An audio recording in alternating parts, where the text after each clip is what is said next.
Sarcosuchus, the biggest and most powerful crocodile that ever lived. Well, today we have a contender that might just have been one of the strongest reptiles to have ever graced the earth.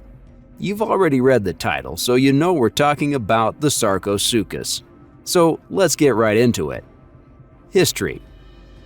Let's go over what the Sarcosuchus was, shall we? Well, Sarcosuchus, also known as the super croc, is an extinct genus of giant crocodile-like reptiles that lived during the early Cretaceous period, approximately 112 to 93.5 million years ago. Unexpectedly, fossil remains of the super croc Sarcosuchus have been found primarily in the Sahara Desert of Niger, specifically in the Gatafayu Formation. This would probably make it a distant ancestor to the West African crocodile. Interestingly, the first discovery of Sarcosuchus occurred in the mid-20th century by French paleontologist Albert Félix de la Pérouse. Subsequent expeditions and fossil finds, including a significant discovery in 1997 led by paleontologist Paul Serrano, expanded our knowledge of this massive reptile. Sarcosuchus preferred a riverine and lacustrine habitat, as indicated by the presence of the Gatafayu Formation's sandstones, conglomerates, and mudstones, suggesting ancient rivers and lakes. What's cool is it likely shared its habitat with other creatures such as dinosaurs, turtles, fish, and various forms of aquatic and semi-aquatic life. Size. Now, measuring the exact size of the Sarcosuchus was a challenge given its extinction. A reliable method for estimating the size of crocodiles and crocodile-like reptiles is by measuring the length of the skull from the tip of the snout to the back of the skull table.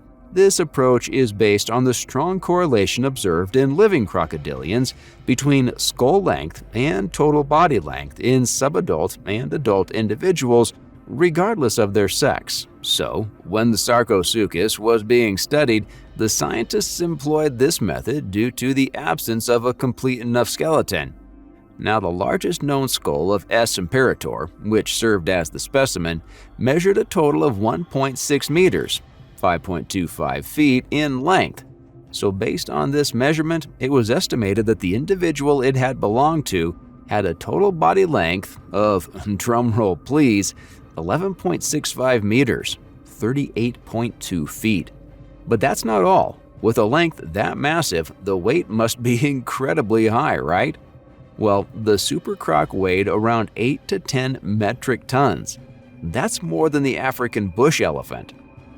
Appearance. The most prominent feature of Sarcosuchus was its elongated skull. Resembling the skull shape of modern-day crocodiles, but with a more elongated snout, it gave the creature a distinct and imposing profile. The skull was long, narrow, and broad, featuring a series of sharp, cone-shaped teeth, which we'll get into soon.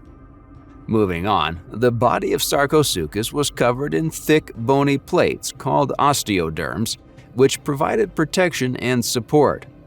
These osteoderms formed a series of ridges and bumps along its back and sides, adding to its formidable appearance. Think of this as armor plating to compete with the other menacing monsters that roamed the land during the lifetime of the Sarcosuchus.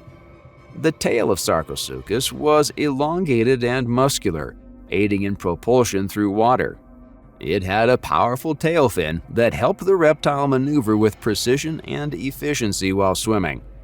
Unfortunately, details about the coloration and specific skin patterns of Sarcosuchus remain unknown due to the limitations of fossilized remains, which provide information primarily about the structure and physical characteristics rather than the coloration or external appearance of the reptile scales. Still, we can assume, due to the location of the Sarcosuchus, that it closely resembled either the Nile crocodile or the West African crocodile. Moving on, let's go over the deadly weapons that the Sarcosuchus presented to its prey. Number 1. Teeth. The teeth of the super croc were massive and formidable, perfectly reflecting its status as a top predator. Let me explain. Sarcosuchus had a set of large conical teeth that were specifically adapted for capturing and impaling prey. These massive chompers were robust and designed to penetrate and hold on to their prey effectively. The teeth were similar in shape to those of modern crocodiles, but much larger in size. The front teeth of Sarcosuchus, also known as the premaxillary teeth, would reach lengths of about 5 to 6 inches, 12 to 15 centimeters. The Sarcosuchus also had large conical canine teeth. These teeth were situated towards the sides of the snout and were slightly shorter than the front teeth, measuring around 4 to 5 inches, 10 to 12 centimeters in length. As for the estimated bite force of Sarcosuchus, scientists have made estimates based on comparisons with living crocodilians and computer simulations. One study, conducted by Gregory M. Erickson and colleagues in 2006, estimated the bite force of Sarcosuchus to be around 8,000 pounds, approximately 36,000 newtons. This estimate was derived by scaling up the bite force values of modern crocodilians and taking into account the size and skull morphology of Sarcosuchus. 2. Scaly armor. The scaly armor of Sarcosuchus consisted of thick bony plate called osteoderms embedded within its skin. These osteoderms formed a series of ridges, bumps, and scales along its back and sides, providing a layer of protection.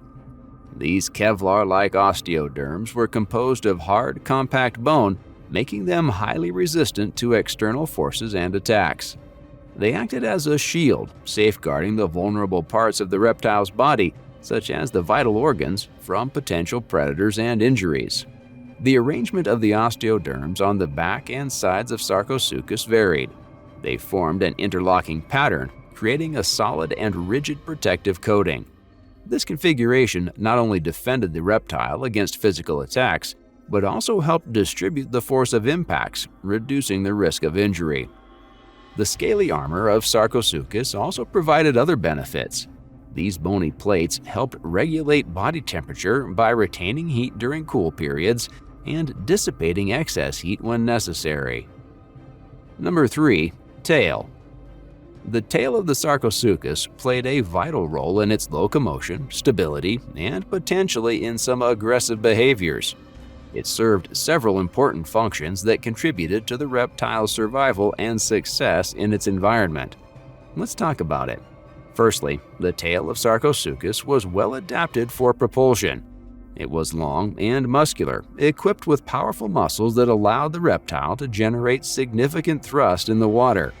By undulating its tail from side to side, Sarcosuchus could propel itself forward with remarkable speed and agility.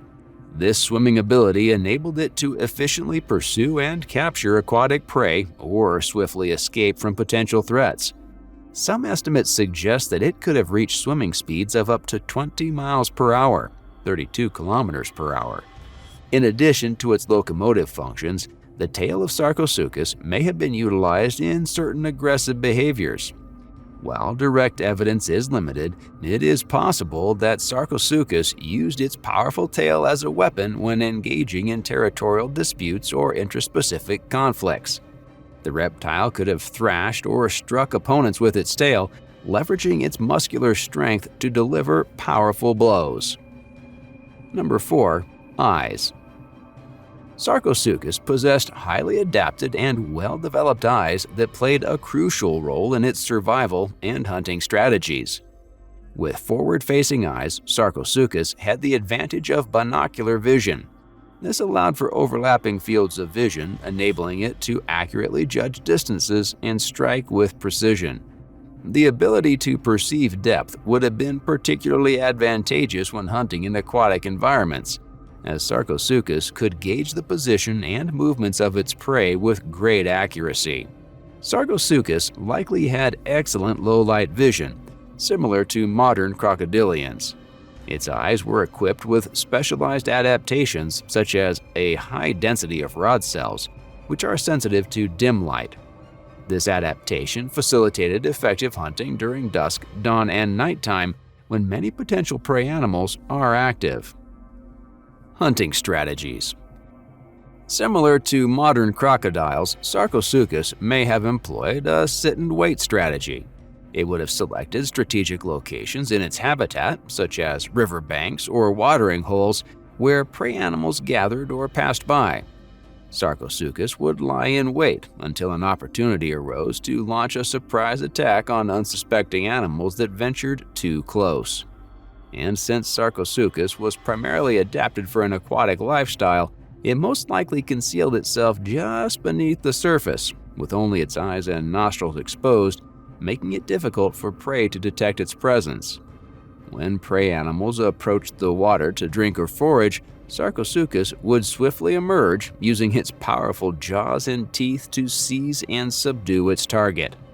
What's interesting is, while speculative, it's possible that larger individuals of Sarcosuchus may have engaged in cooperative hunting, especially when targeting larger or more formidable prey. And by that we mean dinosaurs. By working together, they could have overwhelmed and subdued prey that would have been challenging for a single individual to handle.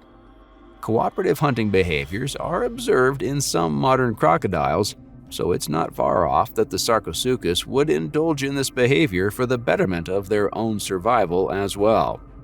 And that's the video. Hope this gives you a better understanding of why the Sarcosuchus is considered one of the deadliest predators that ever existed.